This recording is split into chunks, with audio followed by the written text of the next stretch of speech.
This is Torbeck Ashrock III, and welcome back to my adventures of Out of the Abyss. This is Session 4. Last time we were running away from the Demogorgon, and we went smack dab into a pirate ship. Aboard the ship were 5 deep gnomes and a Gith leader. The Gith wanted to know what we were doing, and although he was skeptical, I did convince him that we were being chased by a Demogorgon. He advised us to follow them, and as we were following, we noticed that the Demogorgon was gaining, and I warned to the Gith to keep rowing. And some of the gnomes turned around. Why would you turn around when you know we're being chased by a Demogorgon? Needless to say, they went crazy. Some jumped overboard. One even tried to attack the Demogorgon. I don't think the Demogorgon even noticed. The Gith wanted us to continue to follow them towards a drow city. We became skeptical, as the drow had a bounty on us. We decided not to follow, when we were glad to see that the Demogorgon followed the Gith pirate ship. As we continued along our path, we discovered that we were lost. While lost, I decided I had nothing better to do. I might as well continue to learn how to pilot a watercraft. Mincat found ripple bark, which looks like rotten flesh. It can be eaten though. However, it can give you a disease. I'm not sure if you would like to eat this ripple bark. Miniel kept producing berries for us, so we didn't have to worry about food or water. The water in this part of the ocean was surprisingly warm. But we discovered we were in a strong current. We went to sleep at night, but before the morning, the current grew stronger, and I woke Shushar because we were headed for a wall. Apparently, there was a wall that had come out of nowhere. And so, luckily, Shushar was able to steer us away towards safety. In the distance, we observed a light, a purple light. It is very dangerous to have any light in the Underdark, for you do not want to be seen, for you do not know what is lurking that might come towards you, like the Kraken that we were lucky enough not to awaken a few sessions ago. But we were informed by Hemoth that the light was from a Gith party. I had encouraged Varn to change into a Gith, just in case, considering our last encounter with a Gith. It might be helpful if they thought we were friends. So we approached cautiously, but we were a days away, so I continued to learn piloting. Varn was able to craft poison and started to learn Undercommon from Hemoth. And I'll tell you, it was hard enough to learn piloting and correct Hemoth, for he was doing a terrible job of teaching Undercommon, or the correct Undercommon, to Varn. We learned that Hemoth was raised by I believe that he said he was raised in a Mykonen town. Sorry, it's hard to pronounce. Never met many Mykonen other than Stool. Miniel continued to produce berries for us. And as we approached, we found that the Gith party had set up a temporary tent town. The Gith telepathically contacted me. and they wanted to know what was going on. I told them about the Demogorgon. Surprisingly, they believed me. They allowed us to they allowed us to come into their town, but we needed to see their leader. Within their group, they had 5 fire giants. What are fire giants doing with Gith? They also had a few Quaggoths. Varn changed into a Duergar. I believe he was afraid of upsetting the Gith if they found out that he in fact was a changeling and not a Gith. Mattered not to me what he decided to change to, for we had now gained access to this Gith town. A fire giant came to help me. His name was Kalbo, and he led us to his leader. When we went into the leader's tent, there was a giant sentinel boulder keeping guard of the leader, which was a halfling. His name was Henry. We told him about the Demogorgon, and I implored him to help, for the Demogorgon would be back. I just know it, and it would be best for us to be prepared and help, but he did not agree. Instead, he informed us that he was amongst a branch of a group called the Society of Brilliance, who went to free slaves. And he was making, I believe, a profit of it, as he was being funded by a group called the Harpers. He wanted us to help him find his lost scouts, and if they had been defeated, to bring back their bodies. He also wanted us to join them. In return, he could get our bounty paid off. And so, after some discussion, although I felt it better to prepare and to fight this Demogorgon, my companions said I was foolhardy. Duergar warriors don't care about what is foolhardy. We care about defending our honor, and a Demogorgon being in this place, that king, that god of evil. I cannot stand such a thought of just letting him roam free. This is the Underdark. He must be sent back to the abyss, from the vile corners of which he came from. However, I decided to agree with my party for now. I don't think I can take this Demogorgon on by myself. So we ended up going back. We ended up going to a tent that Henry had set aside for us. Hemoth informed us that he had got a lockbox from Pluplion, which contained lots of valuables. I also discovered that many of my companions also had collected treasure. I was not so focused on treasure. Maybe I need to be in the future. I only had 1 gold piece.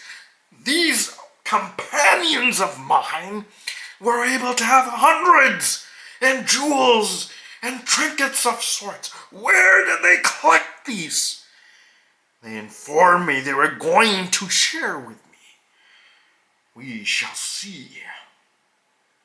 I don't know when they left. I was still contemplating how I only had 1 gold piece.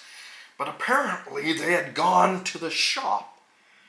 I chose this time to wander about, and I discovered that the Gith had set up a camp near a silver mine. And so I was able to mine some gold silver. I used Artisan's Blessing to add cold silver to mine, Varn's, and Hemoth's armor, which they had left back when I was still focused on my 1 gold piece. After I was done using my Artisan's Blessing, I joined the others at the shop. They did share with me, so I was relieved, and maybe I need to trust my companions a bit more. I bought 2 potions of healing. Although I do know cure wounds and healing word, I feel comfortable, more comfortable, having some potions of healing on me. I also got 15 torches, a bedroll, some oil, 5 water skins, which I ended up putting holy water into and gave one to some of my companions while I kept one myself. I bought a portable ram. You never know when you're going to need a ram. And I got my warhammer silvered. I also bought splint mill. Yes, I know having splint mill means I cannot be wearing my precious chain mill. But splint armor provides better defense. Maybe I can find somebody to either give my chainmail to or sell it. So I was back to having no money after purchasing all these items. As we left, Varn went to a tent where I guess they were gambling, and he gambled with a Gith and a Quaggoth, and I believe he was successful in making some money. We slept for the night, but in the morning we discovered that our camp the Gith had set up, was actually on a steam vent. And the steam vent steamed, I guess. It went off, which cost a Gith his life. We also learned that in the night some Madrons had attacked, but the camp had fended them off. We decided that it was time to leave the camp. So I blessed my armor. We came across worm tunnels, and I mined an emerald worth 75 gold pieces. Well, actually, I tried to, but a fire giant, Infernus the Consumer, that went along with us, had accidentally stepped on the emerald that I had mined and crushed it. When I told him about that, he did apologize, and he brought me another emerald, a bigger one. Maybe he should step on more emeralds if he's going to reward me with a bigger one. I did thank him, and I continued leading my group through the tunnels. Unfortunately, I stepped on a bad rock, and our tunnel caved in, and we were separated by some of our group, including members of the Society of Brilliance, as we fell into a cavern below, and the tunnel above caved in on us. We heard the members of the Society of Brilliance telling us that they would find us. They would find a way to get to us and for us to wait where we were. We also heard in the distance something that sounded like a roaring flame. But while we waited for our group to dig us out, we discovered that the cavern we were in was lined with limestone. So I decided to mine it along with Hemoth and Stool. However, Varn and Shusar decided to explore. They encountered an ooze and came back to us and told us about the ooze. We decided to fight it. Now, this ooze, or oozes in general, we know they eat metal, which made my warhammer useless. It also meant that I had to keep it from attacking or touching my armor, or it would devour it. Luckily, I had learned Toll the Dead, and I used it, not very effectively at first, but enough to do some damage. And Varn, the Changeling, surprisingly put this ooze down.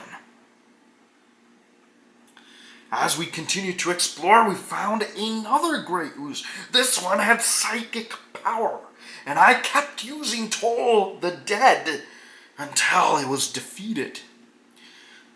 we discovered that the roaring flame was actually a torch. And as I investigated the room, I discovered infernal writing, which, to our surprise, Shusar was able to read it. How does a Kutoa know infernal? There is much to this Shusar that meets the eye. He told us that the writing informed us that this was the temple of Kramak, but we did not know any more about this Kramak. So we decided to move on through another tunnel. And as we were going through the tunnel, we found a dead drow floating along with armor. In fact, it was within a gelatinous cube, a cube that started to communicate with Varn, and shortly thereafter communicated with me. His name was Glabagloop, and he appeared friendly. He even gave us a magical flail that I believe did fire damage. We decided to give it to Miniel, as her weaponry leaves much to be desired. The oozes, we learned, are set up as a trap to keep us from getting to a central room. We also discovered, to our horror, that the water level was rising. Glabagloob informed us there was also traps set up for people like us, or to prevent us from discovering the central room. So he led the way. He triggered one of these traps, which was a trap door, and he fell through. It was a long drop. At the bottom there was a pudding. This pudding devours flesh, but luckily Glabagloob, being a gelatinous cube, does not have flesh, so he was immune. And after a while, he decided to come back up. I jumped over the pit. Varn tried, but almost did not make it, so I had to reach out and grab him. Stool was able to jump across easily, but Hemoth decided to investigate how the water, or where the water was coming from, and see if he could stop the flow. We continued along the path that we were on until we came across a door. Thankfully, I had purchased a battering ram, and I used the ram to smash this door open. Within the room, there was a statue, or parts of a statue, I believe, and in the corner there were gray oozes. Near the statue was a fountain, and the fountain spoke. It said, "Gaze in and be rewarded, or flee and be consumed by slime." I was too skeptical. I felt this could be a trap, but Varn, the Changeling, was curious, and his curiosity got the best of him. He looked inside, and I swear, he started to turn into slime. I thought he was a gunner, but somehow he fought it off. This Changeling, this Varn, is more courageous than I thought. The oozes thanked Varn, and they disappeared. At the bottom of the fountain, we found 3 gold bracelets, a spider-hilted magical dagger, potion of greater healing, a vial with a strange liquid, and many coins. We were also informed by Glabagloob that the traps were now safe, and we could swim past. I must say, I feel a little embarrassed that I did not have the courage to look inside as Varn did. I am much surprised by this Varn. And I must say, I feel proud of him. Very well done, Varn. I am also glad that we are not with Mincat, the Thri Kreen. You have to remember, these are monsters to Duergar. They're the monsters that haunt us in our dreams. And to be around a Thri Kreen all the time has me on edge. Although I hope him well, he's not caused us any harm, it is still challenging to look upon Mincat. So to find some space from this Thri Kreen once in a while, I very much look forward to that. I am also very curious to learn more about the Aasimar Miniel. I have never seen or been close to an Aasimar before, so I would like to learn more. I'm also worried about this Demogorgon. I do not think that he will leave us alone, and I fear we will meet him again. But alas, I am a Duergar, and I cannot give in to my fears. I must rise above them. Join me next time, my friends, as we make it out of this temple and rejoin our group. Take care, my friends.